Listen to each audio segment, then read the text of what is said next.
Thank you, Julie. Well, we're on air until 11 and will, of course, bring you updates on this shocking story.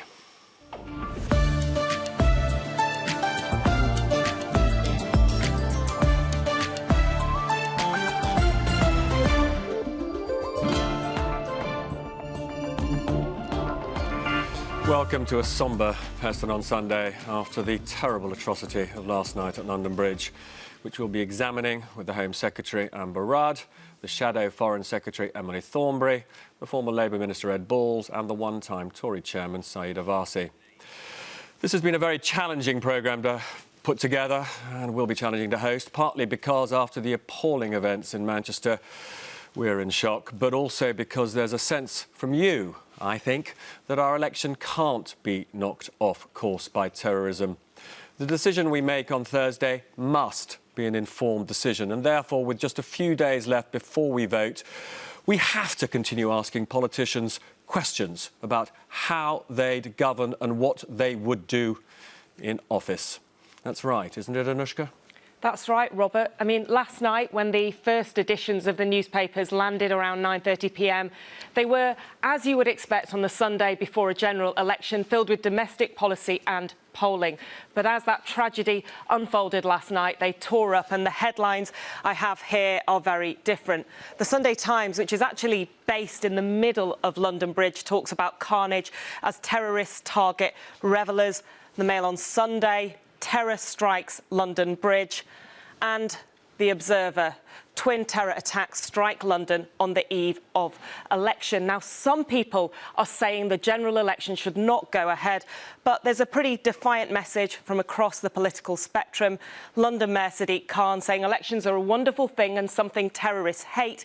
He says the one thing we can do to show we're not going to be cowed is by voting on Thursday and making sure that we understand the importance of our democracy, our civil liberties and our human rights. Now, that said, Labour, the Tories and the Lib Dems have cancelled national campaigning for today, but Paul Nuttall, the UKIP leader, says he is not going to do that and refusing to suspend the UKIP campaign because disrupting our democracy is what the extremists want. Robert. So, joining me now, my political chums, the former Shadow Chancellor Ed Balls and the one-time Conservative Chairman Saida Varsi. Saida, if I could start with you. I mean, this is an election campaign like none of us have ever lived through, two now terrorist atrocities. Is there a case, do you think, for postponing Thursday's vote? Well, Robert, this was a callous and a cowardly and a calculated attack. And right now, of course, all our thoughts are with those that have been affected and those that are grieving for losing loved ones. But we go back to campaigning, and on Thursday we vote. Because this is exactly what the terrorists want. They want us to change the way we do democracy in this country, and they want to change the way we live in this country. And the biggest response that we could give is to say, we will not be thrown off course and you will not win. But, Ed, getting core arguments out for all the parties is much harder in these circumstances. Do you agree, though, with Saida that we just have to press on as normal? Of course it's hard this morning because of those terrible events, but these terrorists want to grind our democracy to a halt, and they're not going to succeed because we're a democracy and we have a general election campaign going on. I understand that we've had to suspend general election campaigning nationally today. Locally, though, it's still going on, and that's really important. And in the coming days, not this morning, but in the coming days, there's big issues which we're going to debate about how we respond to this this threat, and that's partly what the election is about. So I totally agree with Saida. The idea that the election should be postponed or that national campaigning should be postponed any longer than is absolutely necessary would be quite wrong. I mean, it is quite striking. I asked early this morning people on social media what they thought about suspending the campaign even just for today. And lots of people are really angry about that. I mean, they took the view that that, in a sense, is a victory for terrorism. And I can understand that. I mean, I agree with Ed. I think this morning there had to be a Cobra meeting, and senior ministers in government, including the Prime Minister, had to deal with this terrorist attack, and therefore... And it would also presumably look odd to be in rallies today and that kind of thing. It would be odd for them to be campaigning, but, you know, tomorrow we campaign, and on Thursday we vote. We have to go back to saying you will not disrupt our elections and you will not disrupt the way we live. How important in this campaign will security issues now be, Ed? I think it's been important throughout. It's been important in our society for years, since as the number of incidents has grown. But clearly, having 3 incidents, London and then Manchester, in this in a short period of time, does raise lots of questions, and they're not necessarily questions which we have to discuss today, but in the coming days, issues around resourcing, around whether or not we've got the right strategy, whether or not the way in which we are, for example, using things like control orders or the post-control order regime. We can't not talk about those things because somehow it's unseemly. This morning we're grieving because the reality is that people have lost their lives, and for all of us, you know, it could have been my daughters at the concert last week. Yeah. It could have been any of our friends walking through Borough Market. It's absolutely shocking, but you can't stop debating the big issues which will shape the future of our country because mad, hideous, evil people do terrible things. So the debate's got to go on. It has got to go on. And actually, let's be clear, say that, you know, most people would say to me, they have to go on. The debate has to go on now. It may be unseemly to do rallies, but people like me have to continue to ask the difficult questions, don't I? You do, and to be fair, I think politicians continue to ask those difficult questions. I've spent most of the night, Robert, on the phone call to British Muslims, individuals and organisations, and although it's not been announced yet, there's every indication that this was done by so-called Muslims. And I can tell you this, British Muslims are furious. They despise these people who come in and do these atrocious acts. These are poisonous individuals who are trying to divide our nations and commit carnage. And I think this debate is happening. It's happening amongst communities and it's happening amongst politicians, because ultimately we all want the same thing. We want to keep this nation safe and together. Ed, some people will say that, you know, politicians will make capital out of a national tragedy, and this is a moment to come together rather than to argue. Look, as of this morning, we don't know whether this was an isolated incident or whether it was part of a pattern. We don't know whether there are potentially other attacks to happen today or tomorrow. These are decisions which are first and foremost for the police and security services, but the Prime Minister and the Home Secretary have got to be on top of those issues and making important calls. That's not taking political advantage. That is doing a vital job. And the important thing is, look, we spend a lot of time in our country disparaging politicians and saying these politicians are all the same, out for themselves. When it comes to these difficult moments, it's the people who get elected who stand up and put their neck on the line making difficult calls about resourcing or about leadership in these times. It's hugely important, and therefore I hope this leads to more people voting in the general election and us actually respecting the fact that politicians do very difficult jobs, and the Home Secretary and the Prime Minister, but actually the Shadow Home Secretary, the Shadow Foreign Secretary, the Shadow Leader of the Opposition, all doing very difficult jobs today. I think the Mayor of London also doing a brilliant job. So let's not disparage politicians or say they're kind of using this. Let's respect their leadership and respect the political process and what it does for our country. There'll be more from Ed and Saida in just a bit, but now I am delighted to be joined by Labour's Shadow Foreign Secretary, Emily Thornberry. Thank you so much for joining me today, Emily, on what's obviously a shocking and awful day for all of us. This has, I was saying to Ed and Saida, been an election campaign like none that we've ever experienced. 2 atrocities during the campaign, one shortly before. Because of the way this has disrupted the ability of parties to get their arguments across, is there an argument, in your view, for postponing the election itself? We don't know what has motivated these murderers. We don't know if one of the reasons that there have been all these attacks at the moment is to try to undermine our democracy. But it might be one of the things that would make them so happy. And I don't think that we should give them a moment. I think that we need to be out there and we need to have the election, and it needs to be on Thursday. And we need to make sure that people come out defiantly and vote, because in doing so, they are underlining our fundamental values and showing how different we are to them. When I asked people on social media this morning about the suspension of the campaign today, a lot of people were angry. They made the point, actually, that you've just made, that we have to show defiance in the face of a terrorist attempt to undermine our democracy. And a lot of people said, well, actually, the campaigning should have gone on today.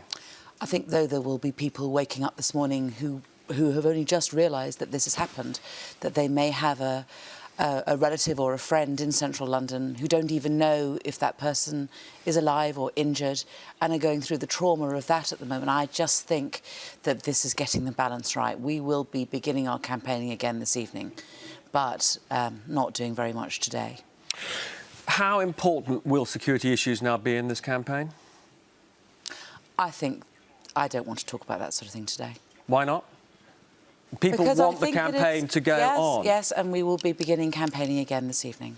But why not? I am here to, on behalf of the Labour Party, to express our profound condolences and our huge admiration for those brave police officers who arrived 8 minutes after the phone call and tackled men in what looked like suicide belts. You know, we talk about people who were called to public service. These were really brave people. And we now have the emergency services rescuing people's lives and looking after them now in hospital. And all I want to do today is to praise them and to urge London that we have to step up and we have to make sure that we remain united. We do not let these people divide us and we carry on. We cannot go ahead with an election today. I think it's right, but we will begin again tonight, and I think that balance is right. But what people are saying to me is if we don't discuss things like resources for the police today, or indeed the record of some of your colleagues in standing on platforms with terrorist organisations today, when is it right to talk about these things? I'm not going to do it today. In any shape or form? You're simply not going to... I'm sorry, I just don't think it's appropriate. You know, we have a different view, but... Oh, it's not my view, it is what people are saying to me. You know, I ask people on social media what is the right way to approach this, and they say the campaigns have to go on. The Londoners I've spoken to today, many of them have not slept. We have been very distressed and upset by this. It brings back for me my memories of what happened after 7/7 when we lost 13 people from Islington. And I was a newly elected MP and I hadn't been a community leader before. And I was completely bewildered. I didn't know what it was that I should do in these circumstances. But it didn't take me very long to know that what we had to do was to defend the essence of London, which is that we are a multicultural, multiracial society, an example to the world, and they are trying to undermine us, and we don't let this happen. No, I agree. Actually, that is the bit of political leadership that I want to show today. I don't want to get involved in any party political talk. Of course, there will be time to have more, and you know, many of the issues that you want to raise have been raised before and will be raised again after today, but not now. But look, you and I also grew up during the IRA atrocities. We got on as a capital. Margaret Thatcher famously, after that dreadful bombing in Brighton, insisted that conference go on at 9 o'clock that morning. Was she wrong? We're going to begin our campaigning again this evening. OK. So what would be your message to Londoners now about how we in this capital carry on? Do we just carry on our lives as normal? Yeah, I was really pleased, you know, to be out in London today and seeing people just carrying on, just out and about. I think that if people will be nervous, people will be scared, people will be making phone calls, people will be trying to reassure their families, Londoners will be trying to reassure their families from the rest of Britain that they are all right. But we do have to carry on. We do have to. We have to allow our lives to continue and not let these people undermine us. And that is how we win. London can win this. But to go back to where I started this conversation, when you are in shock, and I think we all feel in shock, just as we felt in shock after that appalling event in Manchester, It's incredibly hard to make rational decisions, and we all want the decision on Thursday to be made calmly and on the basis of cool, rational evaluation. Absolutely. That's going to be a huge challenge, isn't it? No, I think it's fine. It's fine because... Because we can do it. Because I think that we have to be strong and we have to be determined, and this is the time to be like that. And we can. Of course we can. And it's a challenge, but we can do this. And we have to think very carefully about, which way people vote. But they must come out and vote, because this is a fundamental British value, and we're not going to let them undermine this. And just in terms of, I know you don't want to talk about the detail of how you're going to respond to the security aspect of all of this, but will your campaign be changed as a result of what's happened? You mean in terms of needing more security for particular events? Well, that's one issue, but actually just the tenor, the kind of things you'll be saying, what you'll be accentuating, or do you just stick with what you've been doing so far? Our campaign is based entirely on what we learn from the public when we speak to them. That's why our campaign is different. And so we will take our cue from the public as to what it is that's important for them. I'm not sure I understand what you mean by that. What I mean is that we are a party of 600,000 people. We spend a lot of time listening to people and learning from them. And because of their preoccupations and because of what it is that they're interested in, we then think about how we can best resolve the issues that they raise. And that's why, when it comes to policies, we're so much stronger than the Conservatives. But I'm not going to make any more points on that. But you keep pressing me, but that's... And so if our campaign changes, it will be because the messages that we're getting from the doorstep are that people want to talk about, other issues. And if they do, then we will talk about those. But we will take our cue from the public. Emily Thornberry, thank you so much for joining me. Don't go away, because we'll have the Home Secretary, Amber Rudd, later in the programme.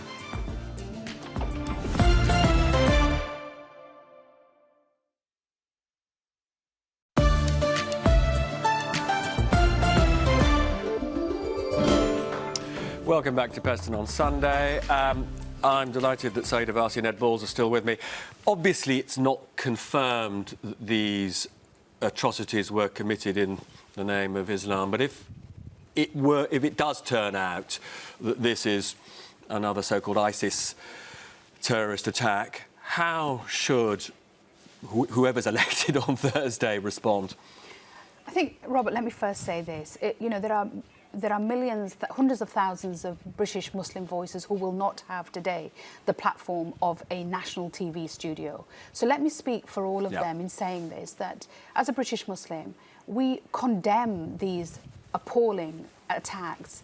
There is raging anger amongst British Muslims this morning. I have spoken to dozens of them overnight. And these men may have thought that they were some sort of martyrs, but we view them as malevolent murderers. There is no space for them in Britain, and there is no space for them in my faith. And I think what today must be about is about a united response from all in this country, from people of all faiths who must come together, and all faiths and none, who must come together and say, you will not divide us, you will not win. And those who have committed these attacks and those who support these attacks need to know that there is no place for them within British Muslim society. Ed, Emily Thornberry, the Shadow Foreign Secretary, refused to engage in the security arguments which inevitably are raised by what's happened, whether it's a question of police numbers, whether it's a question of Jeremy Corbyn, John McDonnell, Diane Abbott sharing stages with organisations linked to terrorists. These issues are going to be hugely important. Was she right, though, not to engage this morning? Look, I think Emily is quite right not to engage on national politics this morning. There's been a decision by all the parties not to nationally campaign. I've got to say, to have Saeeda here, who's a Conservative, and the London Labour Mayor, Sadiq Khan, both unequivocally powerfully calling for unity and condemning this barbarism is incredibly powerful. And that's what you can do in a non-party political way, which Saeed has just done brilliantly and very importantly. There are, though, issues which we're going to have to debate in the coming days before the general election.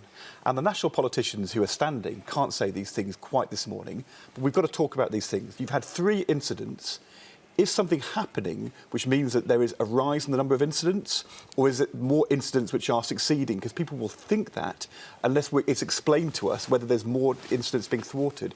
Is there an issue about police resources? Is the changes in the terror regime around control orders making things harder for the security services?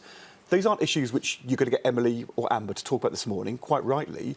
But before the general election, there's got to be a discussion about those things so we can inform ourselves on election day about what the right strategy is. There's a broader discussion about prevent, which Saeed is an expert on, much more than myself. In a minute, Where the question is it working? What's its purpose? What needs to be done? I mean, plainly the issue is how we respond as one nation, not as divided communities. Just bear with me a second, because we're just going to throw to Downing Street for a second, because there has been a meeting this morning of COBRA, the government's crisis committee, and the Prime Minister is going to come out any moment, I think, and give a statement on this atrocity, maybe say something about whether or not the threat level is going to be upgraded again. But, Saeed, if I could, though, ask you on this whole issue, the great majority of British people will want us to respond to these attacks, whatever our faith, whatever our ethnicity, as a single nation. How do we do that? I think there are 3 or 4 areas which I think Ed has touched on already. First of all, how do we deal with the 20 or 23 odd thousand who are people of interest who we know are either radicalised or supporters of radicalised individuals? We need to look at what is the best response to this. There's already been some suggestions since the Manchester attack. We also need to have Is it just a matter of better monitoring, or should we actually be engaging in dialogue with these people and see if we can broadly get them to change their minds about, you know? I think there are 2 parts to this. There are those people who are radicalised and actually will probably find it incredibly difficult to change their minds. Right. And I think we all need to be secure in the knowledge that they are watched, that we know where they are, that we know who they are meeting, and therefore we need to look at the control orders TPIM programme again and look at whether or not it is effective. I think we also... There are people, for example, who do think that actually, curiously enough, that the previous criticised regime of control orders might well be better for the current circumstances. What do you feel? Do you think we do have to be slightly less concerned about the civil liberties issues and actually monitor people rather more rigorously? I don't think we need to be less concerned about civil liberties issues. I think we need to look at those programmes which can be more effective. And I think there is a way in which we need to look at these programmes again. I also think, Robert, that we need to have a very clear and deliberate programme for those that are returning from Syria. We need to know who they are, when they come in. We need to watch them when they come in. And there needs to be a genuine programme of both punishment and rehabilitation for these people, so that they don't become a menace to our society. I also think that we need to look again at how we do counter-terrorism. There are various strands to the counter-terrorism strategy. We saw yesterday the pursuing and the protecting element of it. The preparation was exemplary. We saw that in the response from the police last night. But the strand of it, the prevent bit, which should be an all communities response owned by British Muslim communities, has had a huge amount of criticism, and I think is therefore time for a genuine review of that programme, making it fit for purpose. And most importantly in this area, Robert, we need to go back to evidence-based decision making. We need to rely upon the experts within our intelligence services. We need to rely upon academics and those that have studied the lives of convicted terrorists, because this area is too serious an issue to be left to the ideological whims of individual politicians, whatever side of the debate they are on. We need to go back to evidence and expertise. So, if you just bear with me a moment, we're still waiting for the Prime Minister's statement, but now we've got a bit of reaction from Anushka.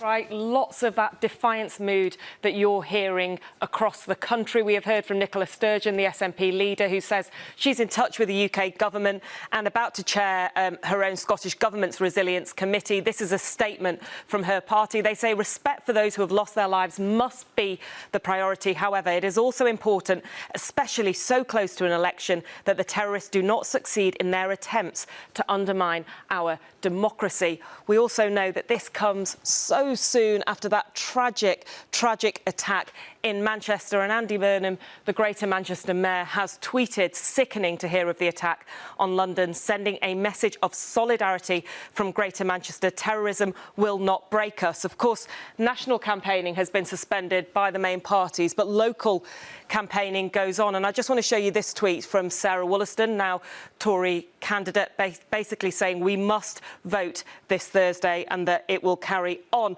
There's also things about the bravery of the police as the terror attack was unfolding last night. And of course, we also saw those pictures of officers running towards the danger. Tim Farron, Lib Dem leader, tweeted, tonight's horrific incidents in London remind us how much we owe to our emergency services. My thoughts and prayers with everyone affected. It is a message we have heard from many people. Robert. Now, I'm delighted to be joined by the leader of Plaid Cymru, Leanne Wood. Leanne, thank you so much for joining us today after these horrific, awful events. Can I ask you how you think this should and may affect the campaign as we head towards Thursday? It shouldn't affect the campaign at all. Can I first of all offer my condolences to everyone who has been affected in London following so quickly on the back of Manchester, and also to pay my respect to those people who work in our public services. And the best way we can value those public servants is to make sure that they're adequately funded, and we should use this election opportunity to reverse those funding cuts to our public services. So in short, the answer to your question is we should carry on campaigning. Democracy will lose out and the terrorists will win if we do anything else. I mean, I'm quite struck that you are today talking very explicitly about the need to reverse funding cuts. Quite interesting that the Shadow Foreign Secretary, Emily Thornby, absolutely refused to make that political argument this morning. Do you think, therefore, the Tories and Labour are wrong to have suspended national campaigning today? No, we've suspended our national campaigning as well. There will be campaigning happening at a local level, but we mustn't allow the terrorists to hold off, especially because we're so close to election date, that we mustn't allow them to interfere with the campaign. That's what they want. That's why the timing is as it is. That's why we've had two attacks so close to each other, I fear, and we mustn't allow them to get away with interfering in that democratic process. But I'm not going to attack the other parties for making statements or refusing to make statements. It's a matter for them. We've suspended national campaigning today. I very much hope that that won't be the case after today. I mean, there is a counter-argument, which is, many of us are in shock, and it's hard to think clearly when you're in shock. And secondly, you know, a set amount of time is specified for campaigning, but there have now been several days when it's been impossible to campaign. And actually, the right thing for democracy is to delay the election a bit so that we can, as a nation, assess the arguments properly and rigorously. I think if we delayed the election, then that would send a very strong signal that actions like this can impact upon our political process, which is exactly what they want the message to be. I think that would be a mistake. Leanne Wood, thank you so much for joining me this morning. I hope to have the opportunity to talk to you again before the big day on Thursday. I'm delighted that Ed Balls and Saida are still with me. I know that our gut reaction all of us, is, we cannot allow our normal democratic processes to be in any way disrupted by these sorts of atrocities. But as I say, there is an argument which says none of the parties have really had the space to make their arguments properly, because all our attention has been towards these appalling events. And I just want to press you on this. You genuinely, both of you, think it would be utterly ridiculous and wrong to delay Thursday's poll? I do. I do. And I think, this... we have to be clear that one of the great British traditions is in circumstances like this, and we've faced terrorism before, we've been through these kind of attacks before. We carry on, and whether that was after 7/7, whether that was after Manchester in the way in which the community came together, whether it's the brave stories that we're starting to hear, not just of our public servants, but also ordinary members of the public who stepped up last night. So I'm going to have to break in, because Theresa May is now coming out to give us a statement following the Cobra meeting. Last night, our country fell victim to a brutal terrorist attack once again. As a result, I have just chaired a meeting of the Government's Emergency Committee, and I want to update you with the latest information about the attack. Shortly before 10 yesterday evening, the Metropolitan Police received reports that a white van had struck pedestrians on London Bridge. It continued to drive from London Bridge to Borough Market, where the terrorists left the van and attacked innocent and unarmed civilians with blades and knives. All three were wearing what appeared to be explosive vests, but the police used it as only restraint, and wore only restraint handles. As so often in such serious situations, the police responded with great courage and great speed. Armed officers from the Metropolitan Police and the City of London Police arrived at Borough Market within moments and shot and killed the three suspects. The terrorists were confronted and shot by armed officers within 8 minutes of the police receiving the first emergency call. 7 people have died as a result of the attack, in addition to the 3 suspects shot dead by police. 48 people are being treated in several hospitals across London. Many have life-threatening conditions. On behalf of the people of London and on behalf of the whole country, I want to thank and pay tribute to the professionalism and bravery of the police and the emergency services, and the courage of members of the public who defended themselves and others from the attackers. And our thoughts and prayers are with the victims and with their friends, families, and loved ones. This is, as we all know, the 3rd terrorist attack Britain has experienced in the last 3 months. In March, a similar attack took place just around the corner on Westminster Bridge. 2 weeks ago, the Manchester Arena was attacked by a suicide bomber. And now London has been struck once more. And at the same time, the security and intelligence agencies and police have disrupted 5 credible plots since the Westminster attack in March. In terms of their planning and execution, the recent attacks are not connected.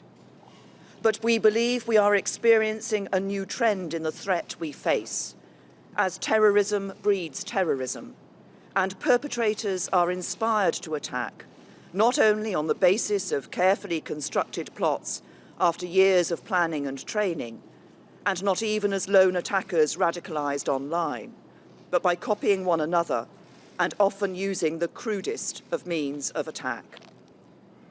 We cannot and must not pretend that things can continue as they are.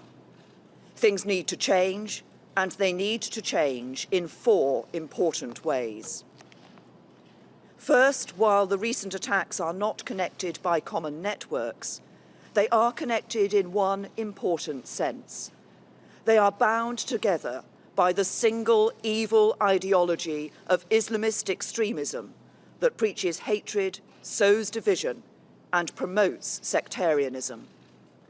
It is an ideology that claims our Western values of freedom, democracy, and human rights are incompatible with the religion of Islam. It is an ideology that is a perversion of Islam and a perversion of the truth. Defeating this ideology is one of the great challenges of our time, but it cannot be defeated through military intervention alone. It will not be defeated through the maintenance of a permanent defensive counter-terrorism operation, however skillful its leaders and practitioners. It will only be defeated when we turn people's minds away from this violence and make them understand that our values, pluralistic British values, are superior to anything offered by the preachers and supporters of hate. Second, we cannot allow this ideology the safe space it needs to breed. Yet that is precisely what the internet and the big companies that provide internet-based services provide. We need to work with allied democratic governments to reach international agreements that regulate cyberspace to prevent the spread of extremist and terrorism planning. And we need to do everything we can at home to reduce the risks of extremism online. Third, while we need to deprive the extremists of their safe spaces online, we must not forget about the safe spaces that continue to exist in the real world. Yes, that means taking military action to destroy ISIS in Iraq and Syria, but it also means taking action here at home. While we have made significant progress in recent years, there is, to be frank, far too much tolerance of extremism in our country. So we need to become far more robust in identifying it and stamping it out across the public sector and across society. That will require some difficult and often embarrassing conversations. But the whole of our country needs to come together to take on this extremism. And we need to live our lives not in a series of separated, segregated communities, but as one truly united kingdom. Fourth, we have a robust counter-terrorism strategy that has proved successful over many years. But as the nature of the threat we face becomes more complex, more fragmented, more hidden, especially online, the strategy needs to keep up. So in light of what we are learning about the changing threat, we need to review Britain's counter-terrorism strategy to make sure the police and security services have all the powers they need. And if we need to increase the length of custodial sentences for terrorism-related offences, even apparently less serious offences, that is what we will do. Since the emergence of the threat from Islamist-inspired terrorism, our country has made significant progress in disrupting plots and protecting the public. But it is time to say enough is enough. Everybody needs to go about their lives as they normally would. Our society should continue to function in accordance with our values. But when it comes to taking on extremism and terrorism, things need to change. As a mark of respect, the two political parties have suspended our national campaigns for today. But violence can never be allowed to disrupt the democratic process. So those campaigns will resume in full tomorrow. And the general election will go ahead, as planned, on Thursday. As a country, our response must be as it has always been when we have been confronted by violence. We must come together, we must pull together, and united, we will take on and defeat our enemies.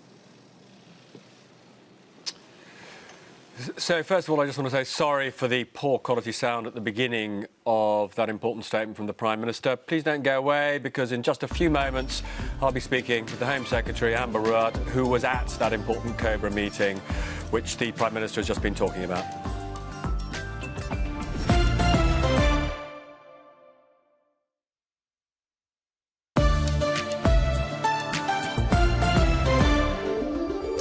Welcome back to Peston on Sunday. I'm joined by the Home Secretary, Amber Rudd. Amber, what have you learned about these terrorists that you can share with us? Well, this morning Cobra met and we found out more about what happened, what took place and what action the police are taking to keep us safe. One of the remarkable things we learned is the police were there within 8 minutes. They took out the terrorists so quickly that the paramedics were able to arrive, 80 of them, very shortly after that, and act really fast. So I think one of the things I'd like to say very quickly is how well the police acted and how well the emergency services did as well, and also the British Transport Police, where one of them who was injured was the first on the scene.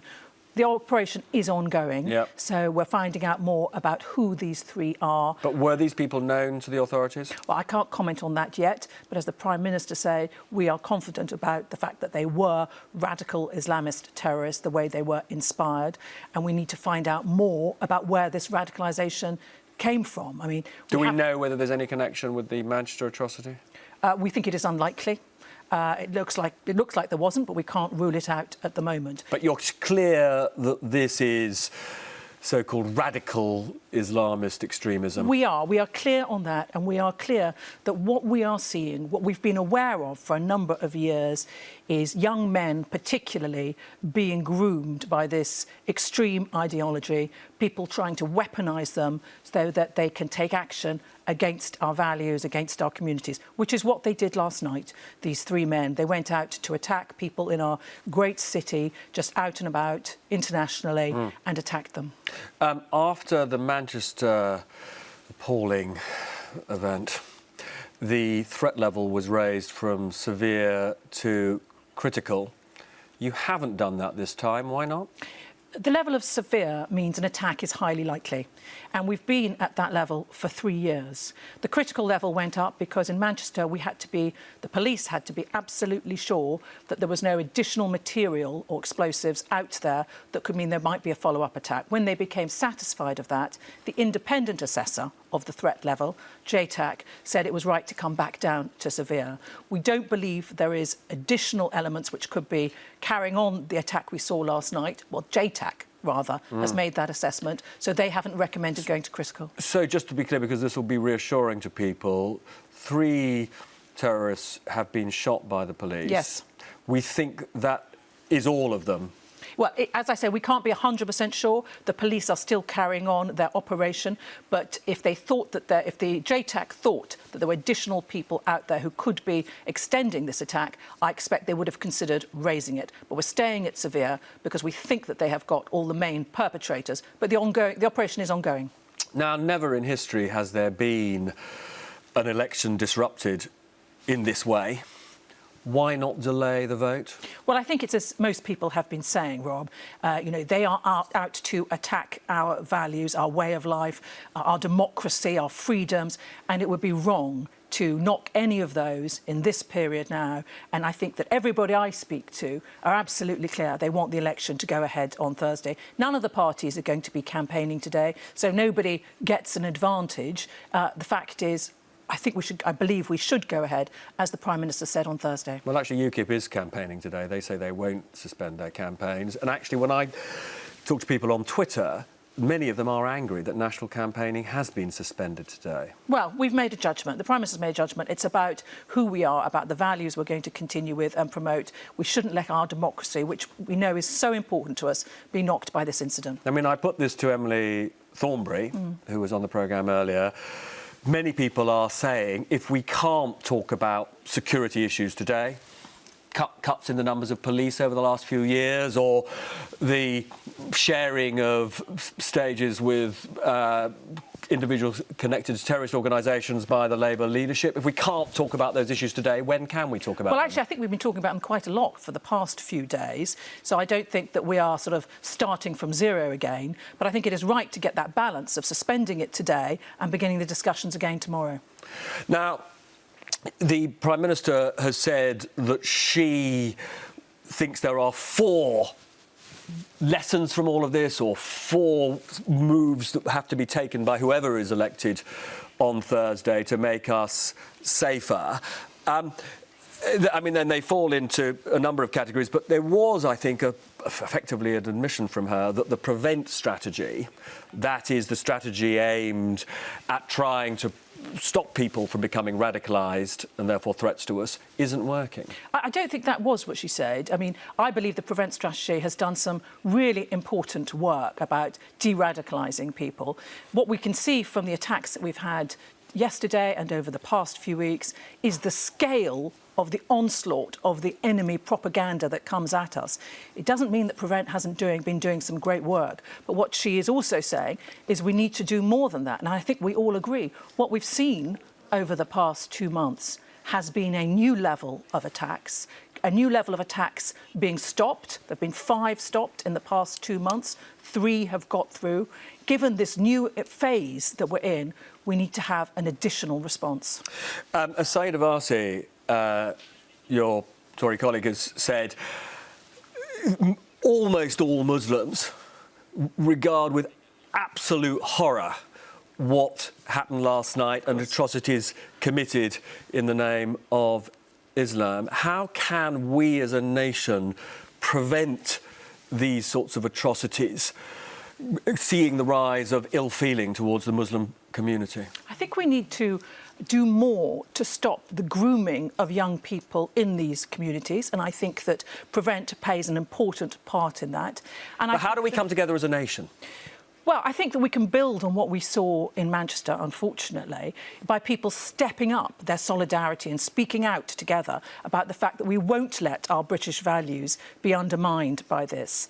But I'm focused on making sure that we look ahead to try and find a new way of addressing this additional attack and onslaught that we're getting of the grooming of young men in communities so that they can become these weapons against our values. I believe we need to do more. We need to look about what else we can do in extremism, what else we can do in their communities, what else we can do to help people call it out. Now, the Prime Minister did talk about attacking so-called Islamic State where it's got its base in the Middle East. Yeah. Was that an implication that we will press for... Well, the Prime Minister wants more military action by us in that region? I don't think so. I mean, we didn't discuss that particularly this morning at Cobra. I think it's an acknowledgement that that's where a lot of the radicalisation is coming from. When Daesh tried to radicalise people over here, they have quite sophisticated operations, often operating out there in order to radicalise people over here.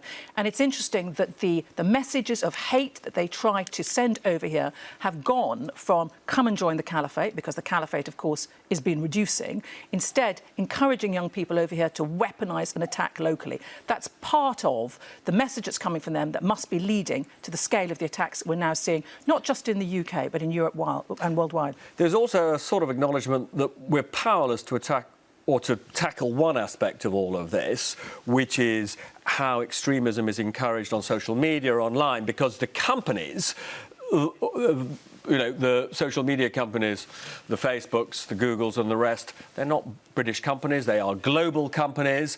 And, the internet, frankly, to use the cliche, is global. We cannot restrict the spread of poisonous ideology, of grooming by extremists online simply on our own, can we? We can do so much more, though, and we can do it... What can we do? Well, we can make sure we get an international agreement. We already set up in the UK an internet forum to get more work done, and there has been some progress. But when the Prime Minister came back from the G7, she announced an international forum to do that. And there is international agreement that we need to get those companies to do more. It's not good enough just to say, do no harm. We have to get them to actively work with us to stop their platforms being used to radicalise people. It's two points to it. One is to make sure that they do more to take down the material that is radicalising people. And secondly, it's to help work with us to limit the amount of end-to-end encryption that otherwise terrorists can use to plot their devices.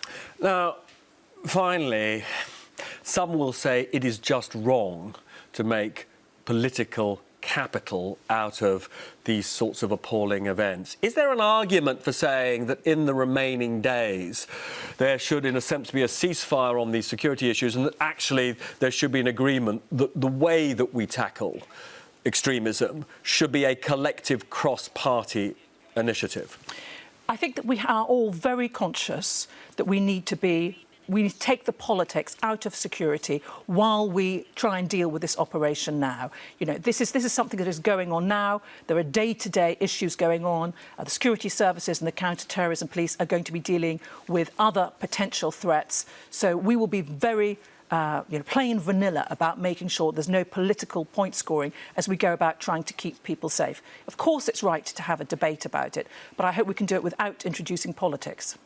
Home Secretary, thank you very much for joining me today. I now just want to have a sort of final word with Ed Balls and Saida Varsi. What about this issue about whether we should, in a way, try and take the response to these terrorist atrocities out of the election campaign, simply agree that we have a collective national interest in dealing with this and that the arguments in the election campaign should broadly be about other things? Well, look, I have said for a long time that we need to take the politics out of security. The security of our nation is far too important for us to be branding it about in-party political arguments. So I agree we should have national consensus, and that national consensus should be based upon evidence. And I'm really delighted to hear that the Prime Minister is now talking about reviewing and looking again at our contest strategy, which includes Prevent, to see how we can deal with this new form of threat. How did you weigh the Prime Minister's response there? Did she say for you the right kind of things? I think the problem is that there wasn't a consensus about the huge reduction in police numbers or the end of or the ending of the control orders regime. The reality is, can we build a consensus now? Can it be taken out? Should it be taken out of politics? I think today is not the day for a party political row, but in the coming days there has to be a debate. If Theresa May wants to lead a consensus, that's a really good thing, but that means bringing everybody together and doing it as one. I don't think we've seen enough of that in the past. That's a big challenge to our politics. So an argument, yes, but somehow not make it the whole basis of there is a risk now that this will be, you know, frankly, the whole campaign between now and Thursday. And surely we don't want that, do we? Politics is about... Because that would be the terrorists winning as well. Politics is about debating the choices we face as a country. And if we can reach a consensus, the thing you learn in politics is that things which last are where you form a consensus. And so Saida's absolutely right.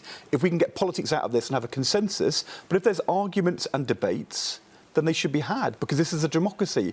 And if there's a disagreement, we should argue that through, not today, because we're in mourning, but in the coming days. If there's differences, and I thought Theresa May's statement posed lots of questions, let's debate her statement in the coming days, not just not pretend that everybody agrees. Yeah, well, I doubt, unfortunately, that we're going to get all the answers that are going to satisfy people on this huge issue. I want to say thanks to Amber, Emily, Saida and Ed. None of us have ever lived through an election period quite like this. In my view, it's more important than ever that we exercise our democratic right on Thursday and that we make our decisions about who should govern us in a calm and rational way, undeflected by the terrorists. See you on Thursday for ITV's results programme and indeed back here next Sunday. Goodbye.